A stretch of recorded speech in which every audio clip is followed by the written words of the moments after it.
Dumating ako dito na malungkot. Alam mo kung bakit? Several text messages are being received by this representation almost every day. Alam mo kung anong mga taong sinasabi nila sa akin?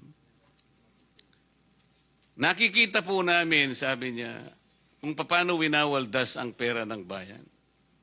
At napapatunayan po namin araw-araw, lalo na po pag nakikinig kayo kami sa hearing ninyo.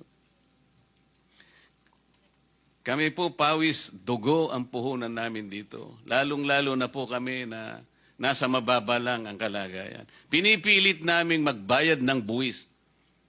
Pero ganito po bang kinapupuntahan ng aming buwis na binibigay?